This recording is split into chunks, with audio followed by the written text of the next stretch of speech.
Good morning. সবাই কেমন আছো বলো। আজ আমার ছুটি, ব্রেকফাস্ট বানাতে চলে এসেছি।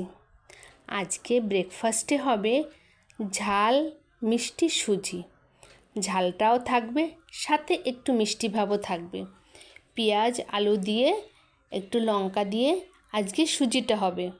কারি পাতা নেই, কারি পাতা থাকলে একটু কারি পাতা দিয়ে দিই, একটু বিউলির ডাল থাকলে একটু ভেজে উপর দিয়ে ছড়িয়ে দিই। আজকে সেটা কিছুই নেই। আজকে তাই প্লেন একটু ঝাল মিষ্টি সুজি করব। কারণ তোমাদের কৌশিকবাবু একটু মিষ্টির ভাগটা বেশি পছন্দ করে, ঝাল একেবারে হলে খুব একটা পছন্দ করে না। যে কারণে একটু ঝাল মিষ্টি দুটো মিলিয়ে করব। আজকে ছুটি আছে, পরে তোমাদের সাথে আরও অনেক ভালো সুন্দর সুন্দর ভিডিও আমি নিয়ে আসব। তার জন্য আজকে সকালবেলা উঠে একটু ব্রেকফাস্টটা সেরে নিচ্ছি।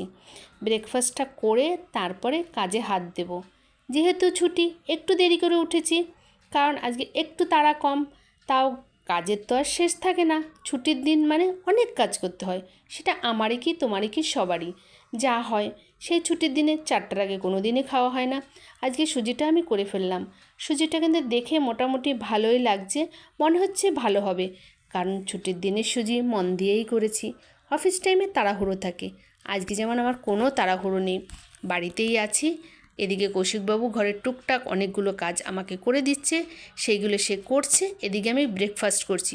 দুজন একসাথে না করলে তো হয় না বলো। একার তো সংসার, আমরা মাত্র 3টে প্রাণী, দুজন দুজনকে সবাই আমরা হেল্প করি। আমার ছেলেও আমাকে হেল্প করে, সবাই আমরা তিনজন তিনজনকে হেল্প করে। যাই হোক, সুজিটা দেখে আজকে মোটামুটি ভালোই লাগছে, মনে হচ্ছে না খুব একটা খারাপ হবে। দেখে তো বেশ ভালোই লাগছে। নিয়ে যাই এবার কৌশিকবাবুকে দেব। কৌশিকবাবু কেমন বলে সেটার উপরে নির্ভর করছে খাবারটা কেমন রান্না করলাম। খাবারটা খেয়ে বলবে কেমন হয়েছে, ঝাল না মিষ্টি। না খেলে তো বুঝতে পারবে না। আগে খেয়ে নাও, খেয়ে তারপরে আমাকে বলো যে কেমন হয়েছে খেতে।